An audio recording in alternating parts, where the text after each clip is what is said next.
Hello students, now we have to start the chapter that is constitutional design. Okay, तो constitutional design में हम पढ़ रहे हैं about constituent assembly. Okay, तो constituent assembly was first elected in July 1946 and December 1946 में इसकी first meeting हुई with the member 389. But just because of the partition of India and Pakistan, जो पाकिस्तान की कॉन्स्टिट्यूएंसी से चूज किए गए मेंबर्स थे वो पाकिस्तान चले गए, तो हमारी कॉन्स्टिट्यूएंट असेंबली में टोटल मेंबर रह गए 299 और ये कॉन्स्टिट्यूएंट असेंबली जो थी इसके चेयरमैन कौन बने? Doctor Rajendra Prasad became the chairman of this constituent assembly. Okay, इस कॉन्स्टिट्यूएंट असेंबली ने अपना पूरा काम कंप्लीट कर लिया था 26 नवंबर 1950 को. ठीक है, द कॉन्स्टिट्यूशन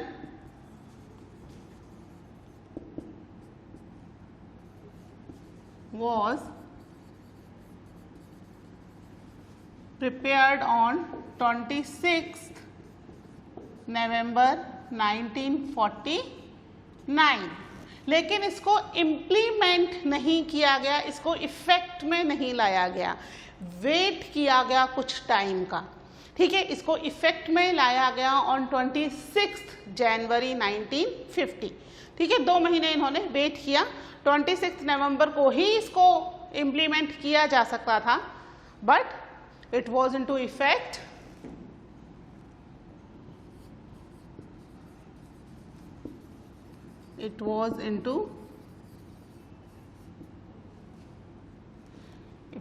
on 26th जनवरी 1950. ठीक है, इस दिन को हम क्या कहते हैं? दिस डे किस रूप में सेलिब्रेट किया जाता है? This day is celebrated as Republic Day. Okay, Republic day में क्यों सेलिब्रेट किया जाता है? अच्छा, अब इन्होंने वेट क्यों किया? 26 नवंबर को कंप्लीट हो गया था, it was implemented on 26 January. Why they were waited for 2 month? तभी इम्प्लीमेंट कर देते 26 जनवरी की जगह हम 26 नवंबर को रिपब्लिक डे मना लेते, है ना. लेकिन ये नहीं किया गया. क्यों नहीं किया गया? 1930 इंडिपेंडेंस होने से पहले 1930 को हमारे फ्रीडम फाइटर्स ने ऑलरेडी एक इंडिपेंडेंस डे सेलिब्रेट कर लिया था. At that time we were in the British rule, but 26 January 1930, है ना, 20 साल पहले उन्होंने अपना इंडिपेंडेंस डे सेलिब्रेट किया था कि वी आर इंडिपेंडेंट और हम ब्रिटिश रूल को नहीं मानते.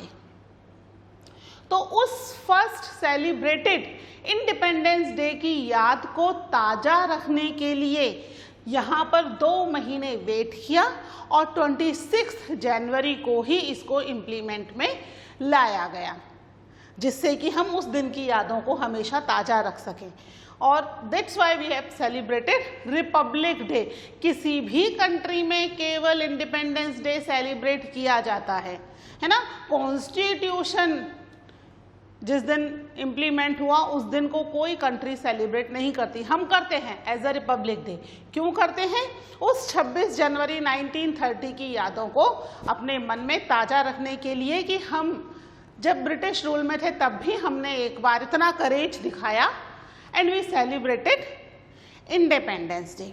ठीक है, तो ये जो कॉन्स्टिट्यूएंट असेंबली ने ये कॉन्स्टिट्यूशन बनाया, तो कॉन्स्टिट्यूएंट असेंबली किस तरीके से चूज की गई? जो मेंबर्स थे उन्हें किस तरीके से चूज किया गया? That was not universal adult franchise, ऐसी तो कोई सिस्टम था ही नहीं उस समय तक, है ना. तो यहाँ पर हर एक जगह से, प्रोविंशियल स्टेट से, हर रिलीजन, हर कास्ट, हर क्रीड और हर लैंग्वेज को बोलने वाले मेंबर्स में से एक एक मेंबर को चूज किया गया और वहाँ से एक एक मेंबर को इस कॉन्स्टिट्यूएंट असेंबली में लिया गया. इस समय तक बिफोर इंडिपेंडेंस और few times of after independence तक Congress was one of the more influential party, है ना. दैट टाइम केवल एक कांग्रेस ही थी जो बहुत ज्यादा इन्फ्लुएंशियल थी, चाहे कोई भी मेंबर हो, महात्मा गांधी हो, वल्लभ भाई पटेल हो, जवाहरलाल नेहरू. महात्मा गांधी एज सच किसी पार्टी का पार्ट नहीं थे, बट जितने भी हम देख रहे हैं important freedom fighter, most of them they belongs to the Congress party. But ऐसा नहीं था कि इस कॉन्स्टिट्यूएंट असेंबली में कांग्रेस पार्टी का दबदबा था या कांग्रेस पार्टी का बहुत ज़्यादा इन्फ्लुएंस था. नहीं, उस समय भी कांग्रेस पार्टी के आइडियाज़ को नहीं मानने वाले बहुत सारे इंटेलेक्चुअल लोग थे जो उनसे मतलब उनके अकॉर्डिंग नहीं चल रहे थे. They don't like the way which the Congress was doing the work in the country. तो वहां पे उस समय भी कॉन्फ्लिक्टिंग था, but that parties were very small, या तो छोटी पार्टी थी या इंडिविजुअल पर्सन थे. यहाँ पे इस कॉन्स्टिट्यूएंट असेंबली में पार्टी का कोई लेना देना नहीं था, है ना, क्योंकि कॉन्स्टिट्यूशन कंट्री के लिए बनाया जा रहा था, किसी पार्टी के लिए नहीं. तो इस कॉन्स्टिट्यूएंट असेंबली में चाहे कांग्रेस के मेंबर हो चाहे उसके अपोजिशन वाले मेंबर हो, इससे कुछ फर्क नहीं पड़ रहा था. But they have to belong a different religion, caste, creed. इस तरह के मेंबर्स को इसमें चूज किया गया. अगर कंट्री में इलेक्शंस होते यूनिवर्सल अडल्ट फ्रेंचाइज के अकॉर्डिंग मेंबर्स चूज किए जाते तो भी शायद ये ही कॉन्स्टिट्यूएंट असेंबली बनती जो इन्होंने इस तरीके से अपने अलग ही एक प्रोसेस के अकॉर्डिंगली चूज की थी. क्योंकि इस असेंबली में हर कम्युनिटी, कास्ट, क्रीड के लोग थे, यानी हर कम्युनिटी, हर कास्ट, क्रीड को ये कॉन्स्टिट्यूएंट असेंबली कवर कर रही थी. ठीक है, यहां पर कौन से लोग थे? The members of Constituent Assembly represent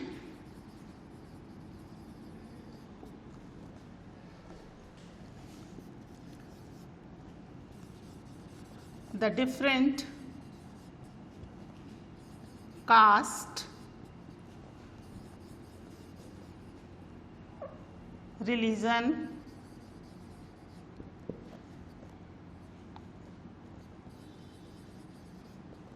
creed.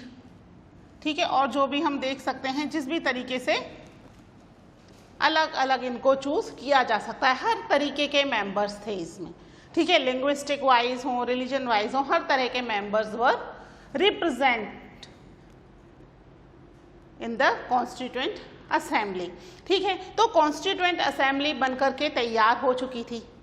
अब इसको किस तरीके से काम किया जाए, तो इसके लिए फिर एक ड्राफ्टिंग कमेटी बनी कि कॉन्स्टिट्यूशन में क्या क्या चीज़ें इंक्लूड की जाएंगी. पहले उनका एक ड्राफ्ट बनाया जाएगा, उसके बाद उन सब्जेक्ट्स पर लॉ बनाए जाएंगे. ठीक है, तो यहाँ एक ड्राफ्टेड कमेटी बनी जिसके चेयरमैन बने डॉक्टर BR अम्बेडकर, और जिसने एक रफ ड्राफ्ट कह सकते हैं कॉन्स्टिट्यूशन का प्रिपेयर किया. ठीक है, a drafting committee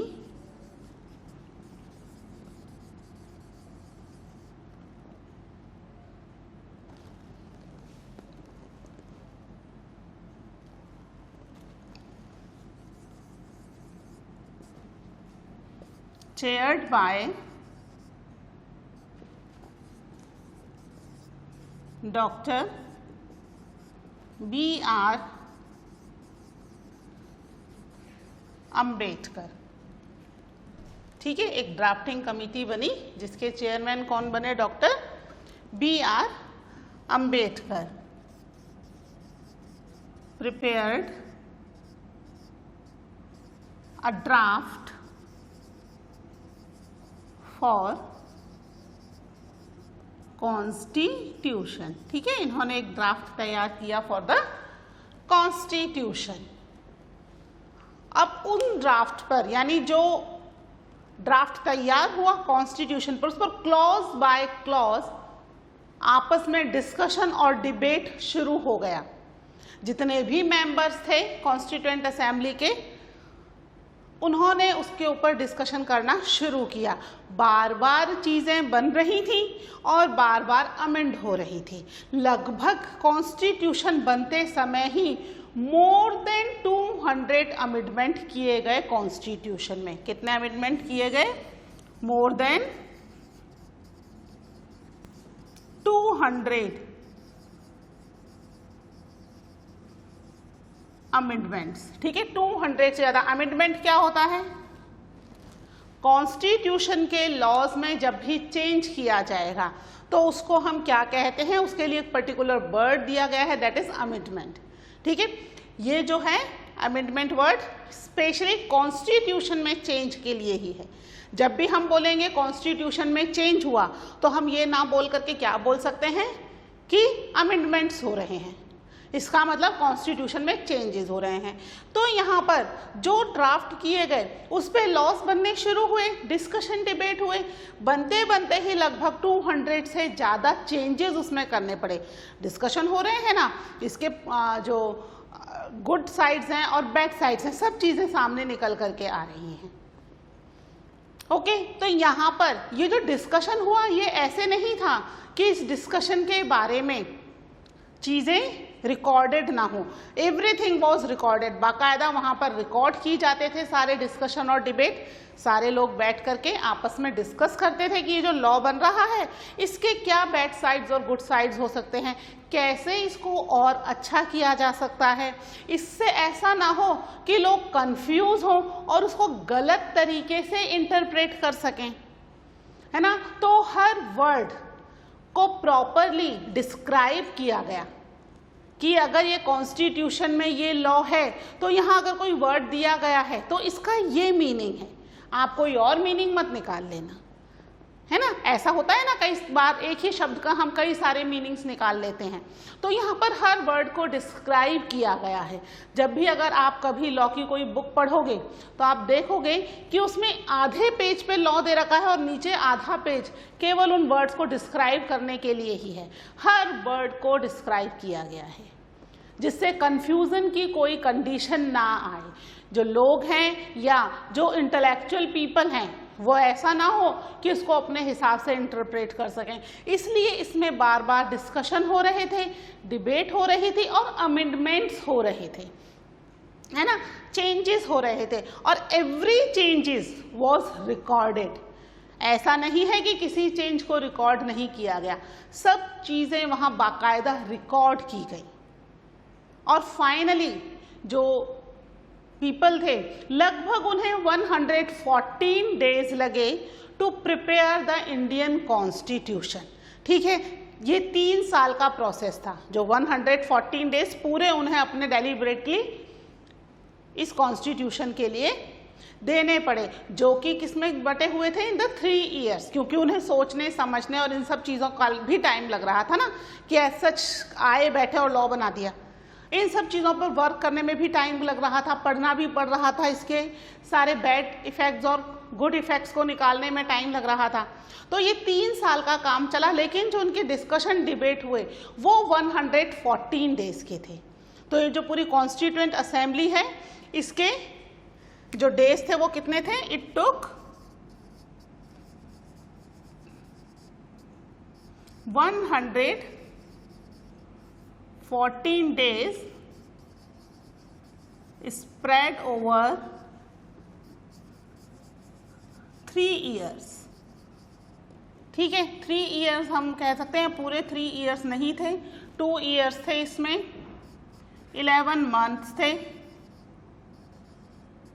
and 18 days थे। 12 दिन और लगा देते तो पूरे 3 साल हो ही जाते, है ना। तो ये लगभग 3 साल तक इन्होंने इसके ऊपर डिस्कशन डिबेट किया और डेलिब्रेटली 114 डेज के पूरे discussion debate everything was recorded, सब चीज़ें रिकॉर्ड की गई।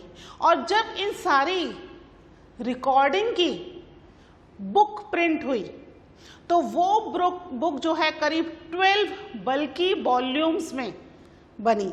ठीक है, इतने सारे डिस्कशन एंड डिबेट थे, मोटी मोटी 12 बुक इसकी पब्लिश की गई, और वो जितने भी टेप हैं इन डिस्कशन और डिबेट के, वो सब बहुत ही ध्यान से प्रिजर्व करके रखे गए हैं कि कभी भी कोई कंफ्यूजन हो तो वो चीज़ें वापस से चेक की जा सकें। ठीक है, इस डिस्कशन डिबेट के कितने बने? 12 बल्कि वॉल्यूम्स, 12 बल्कि वॉल्यूम्स बनाए गए उन डिस्कशन और डिबेट के। ठीक है, this is about our constitution.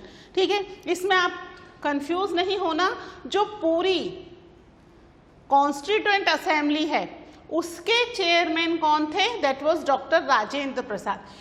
Doctor BR Ambedkar was chairman of the drafting committee, है ना, ड्राफ्टिंग कमिटी अलग थी, वो लॉज ड्राफ्ट करने का काम कर रही थी कि कॉन्स्टिट्यूशन में क्या क्या लॉज डाले जाएंगे, काम कैसे शुरू किया जाए, है ना, तो इसके लिए एक ड्राफ्टिंग कमेटी बनी। इसके चेयरमैन डॉक्टर BR अम्बेडकर थे, और पूरी कॉन्स्टिट्यूएंट असेंबली के चेयरपर्सन हम कह सकते हैं या प्रेसिडेंट कह सकते हैं, that was doctor Rajendra Prasad.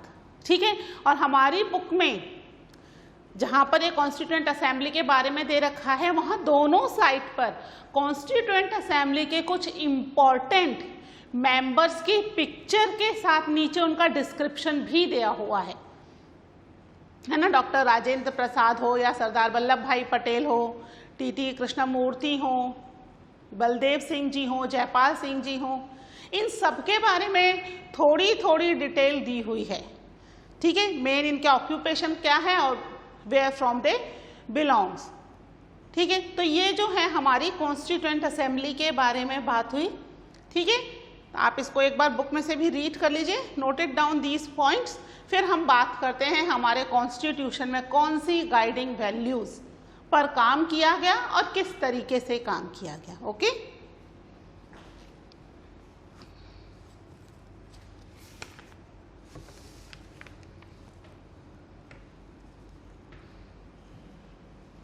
ठीक है, इसको रब कर रही हूं मैं।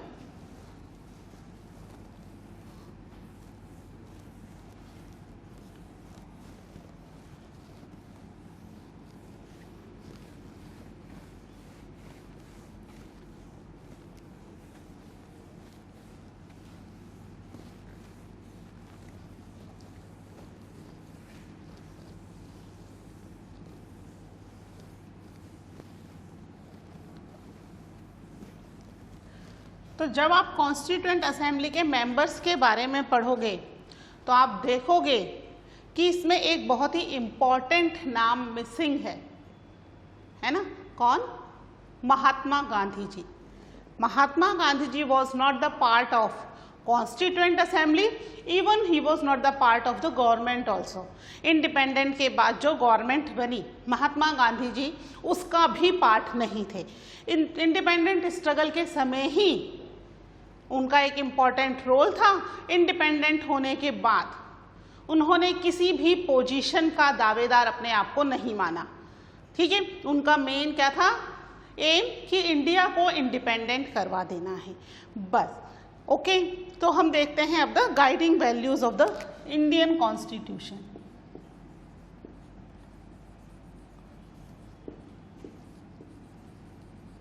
Guiding values of Indian constitution.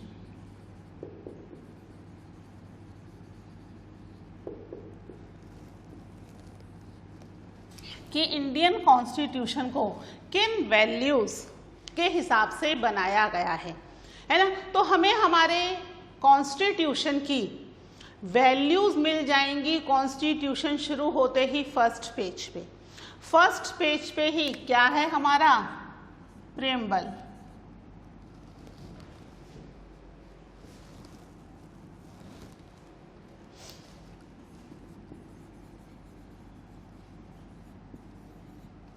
Preamble क्या होता है?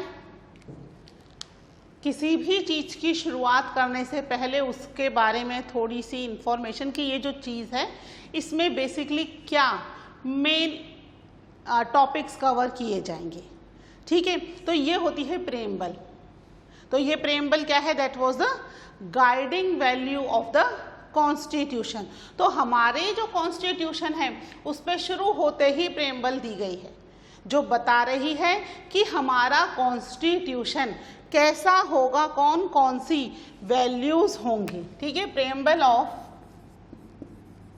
The Indian constitution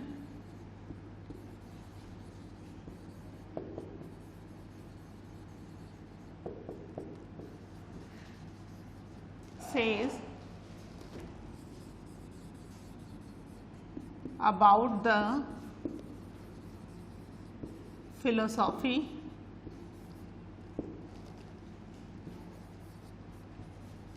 of the constitution, की कॉन्स्टिट्यूशन क्यों बनाया गया है, इसमें क्या क्या मेन चीज़ें कवर की जाएंगी। और बच्चों आप देखोगे कि हमारे जो कॉन्स्टिट्यूशन की प्रेम्बल है वो शुरू हो रही है with the word we Indian citizens.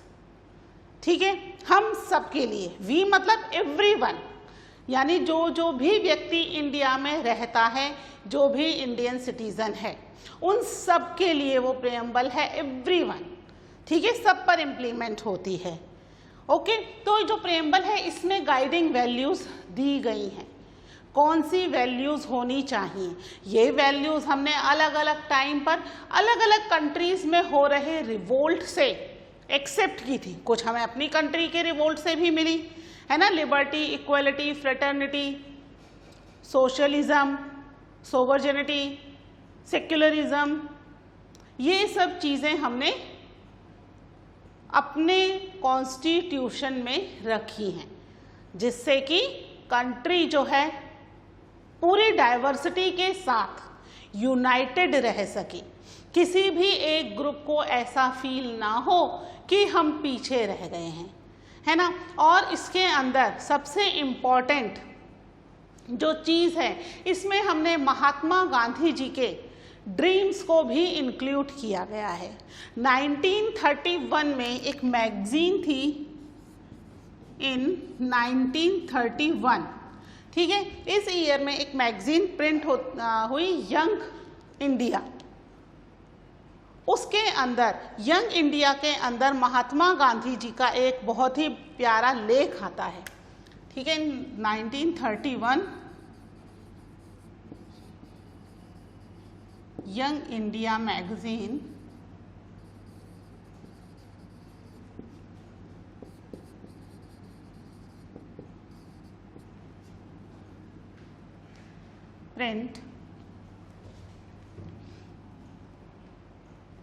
print about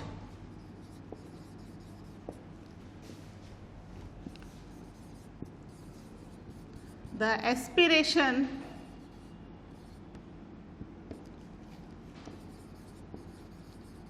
of Mahatma Gandhi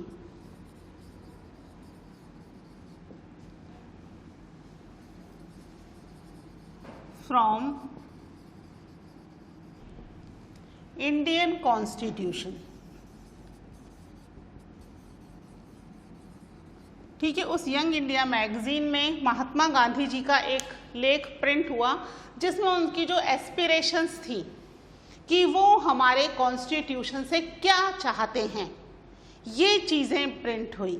उस समय इंडिया में बेसिकली कास्टिज्म बहुत ज़्यादा स्प्रेड हुआ था, upper caste and lower caste का डिफरेंस बहुत ज़्यादा था, अनटचेबिलिटी इसको बहुत ज़्यादा इंडिया में देखा जाता था। अनटचेबल्स लोगों के साथ अगर टच भी हो जाओ तो वी बिकम इम्प्योर, है ना, नहाना पड़ता है उनके साथ, बात करना तो दूर, उनके आने जाने के रास्ते तक अलग कर दिए जाते थे, है ना। टेम्पल में एंट्री उनकी बैन होती थी, they can not fetch the water from the well. तो इस तरीके से अनटचेबल लोगों के साथ बहुत ज़्यादा डिस्क्रिमिनेशन था इंडिया में, और गांधी जी ने इस डिस्क्रिमिनेशन को हटाने के लिए काफ़ी हद तक कोशिशें की थी, है ना। उन्होंने हरिजन्स के साथ ना केवल खाना खाया बल्कि उनके साथ मिलकर के टॉयलेट्स वगैरह भी साफ किए थे, जिससे लोगों के पास ये मैसेज जाए कि ये untouchable people are basically the part of country, और अगर वो ये गंदगी साफ नहीं करेंगे तो क्या हो जाएगी, कंट्री पूरी गंदी हो जाएगी। कौन साफ करेगा? तो उन्हें अनटचेबिलिटी से निकालने के लिए गांधी जी ने उन्हें एक नाम भी दिया था, दैट वाज हरिजन, है ना। हरिजन क्या है? मतलब हरि के जन, भगवान के लोग, कि ये भगवान के लोग हैं, दे आर नॉट अनटचेबल, कि आप इनसे टच ना हो। और कई सारे बाद में लॉज भी बनाए गए। और महात्मा गांधी जी जो इस लेख में इन्होंने लिखा यंग इंडिया में, इसके अंदर बेसिकली इन्होंने ये ही डिस्क्राइब किया कि जो पीपल हैं उनके अंदर से ये लोअर कास्ट और अपर कास्ट वाला डिफरेंस खत्म हो जाना चाहिए। हर व्यक्ति, जब हम इक्वलिटी की बात कर रहे हैं तो यहाँ पर अनटचेबल्स के साथ डिस्क्रिमिनेशन क्यों हो, है ना। जब तक हर एक व्यक्ति इक्वल ना हो, जब तक हर व्यक्ति को बेसिक फैसिलिटीज ना मिले, जब तक किसी भी एक आंख में आंसू हो, तब तक इंडिया रियल सेंस में इंडिपेंडेंट नहीं होगा। और वो यही चाहते थे कि एक ऐसा कॉन्स्टिट्यूशन बने जो सभी व्यक्तियों को प्रॉपर फैसिलिटीज प्रोवाइड करवाए, irrespective of their caste, creed, religion, उससे कोई लेना देना नहीं हो। और यही हमारे कॉन्स्टिट्यूशन की गाइडिंग वैल्यूज भी हैं।